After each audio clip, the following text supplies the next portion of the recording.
ബദർ ഇസ്ലാമിന്റെ ചരിത്രത്തിലെ ഏറ്റവും വലിയ സമരമാണ്. കേവലം 313 ആയിരങ്ങളോട് ഏറ്റുമുട്ടി അവരെ തോൽപ്പിച്ചതിന് ലോക ചരിത്രത്തിൽ വേറെ ഉദാഹരണങ്ങളില്ല.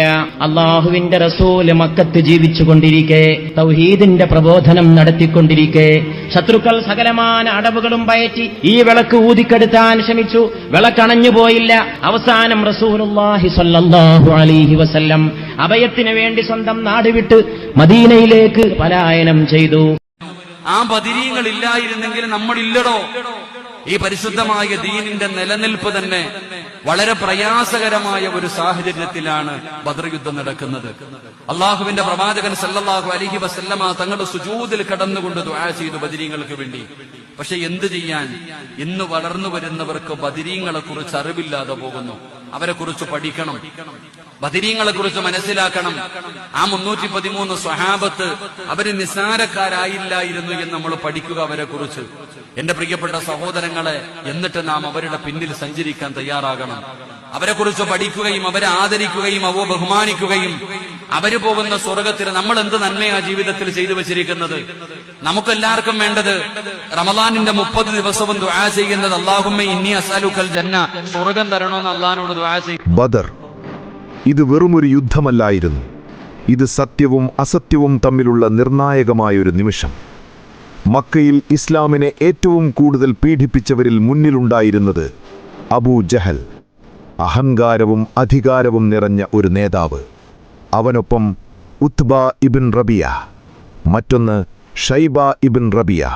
യുദ്ധം തുടങ്ങുന്നതിനു മുൻപ് ഉത്ബയും ഷൈബയും മുന്നോട്ടു വന്നു. അവർ മുസ്ലിംകളോട് പറഞ്ഞു, നിങ്ങളുടെ മികച്ച ആളുകളെ അയക്കൂ, ഞങ്ങൾ അവരെ വധിക്കട്ടെ.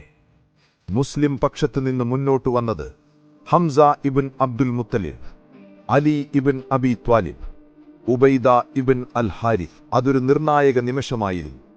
അലി റളിയല്ലാഹു അൻഹു ഷൈബയെ നേരിട്ട്, ഹംസ റളിയല്ലാഹു അൻഹു ഉത്ബയെ നേരിട്ടു. ഒരു ശക്തമായ ഏറ്റുമുട്ടൽ. ചുരുങ്ങിയ നിമിഷങ്ങൾക്കകം ഉത്ബയും ഷൈബയും വീണു. ഉബൈദ റളിയല്ലാഹു അൻഹു ഗുരുതരമായി പരിക്കേറ്റെങ്കിലും അവസാനം ഷഹീദായി. പിന്നീട് യുദ്ധത്തിന്റെ നടുവിൽ അബൂ ജഹൽ, അവൻ അഹങ്കാരത്തോടെ നിലകൊണ്ടു. പക്ഷേ 2 യുവ സഹാബാക്കൾ ധൈര്യത്തോടെ മുന്നോട്ടു ചെന്നു അവനെ നിലം പതിപ്പിച്ചു. അവസാനം ഇസ്ലാമിന്റെ ഏറ്റവും വലിയ ശത്രുവായി കരുതപ്പെട്ട അബൂ ജഹൽ ബദറിലെ മണലിൽ വീണു. അത് വെറുമൊരാളുടെ മരണമല്ലായിരുന്നു, അത് അഹങ്കാരത്തിന്റെ തകർച്ചയായിരുന്നു. ബദർ നമ്മെ പഠിപ്പിക്കുന്നത് അധികാരം ശാശ്വതമല്ല, അഹങ്കാരം നിലനിൽക്കില്ല, സത്യം അവസാനം ഉയരും. ഒരിക്കൽ ഒരു രാജ്യത്ത് വിഗ്രഹാരാധന വ്യാപകമായിരുന്നു. അല്ലാഹുവിനെ മാത്രം ആരാധിക്കുന്നവർ അവിടെ പീഡിപ്പിക്കപ്പെട്ടു. ആ രാജ്യത്തിൽ ചില ആളുകളുണ്ടായിരുന്നു. അവർ യുവാക്കളായിരുന്നു. പക്ഷേ അവരുടെ ഈമാൻ ശക്തമായിരുന്നു. അവർ പറഞ്ഞു, ഞങ്ങളുടെ റബ്ബ് ആകാശത്തിന്റെയും ഭൂമിയുടെയും റബ്ബായ അല്ലാഹുവാണ്.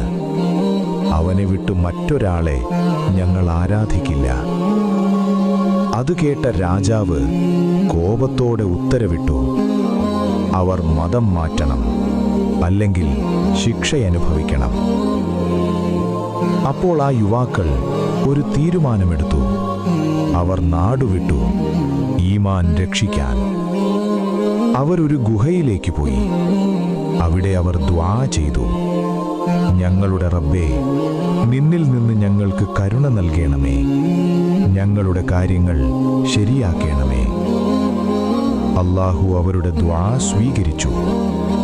അവർ ഗുഹയിൽ ഉറങ്ങി. ഒരു രാത്രിയല്ല, ഒരു മാസം പോലുമല്ല, 309 വർഷം.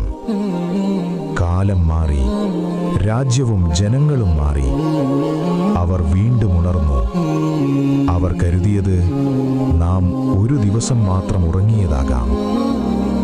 പക്ഷേ അല്ലാഹു അവരുടെ കഥയെ ഖിയാമത്ത് വരെ വിശ്വാസത്തിന്റെ അടയാളമാക്കി. അസ്ഹാബുൽ കഹ്ഫ് നമ്മളെ പഠിപ്പിക്കുന്നത് സത്യത്തിനായി നിൽക്കുന്നവരെ അല്ലാഹു ഒരിക്കലും ഉപേക്ഷിക്കില്ല. ലോകം മുഴുവൻ എതിർത്താലും അള്ളാഹുവിനൊപ്പം നിൽക്കുന്നവൻ ഒരിക്കലും ഒറ്റയ്ക്കല്ല. അള്ളാഹു കൂടെയുണ്ടാകും. കരുണ പടരട്ടെ. പടച്ചോൻ നമ്മെ സത്യത്തിൽ ഉറപ്പിക്കട്ടെ.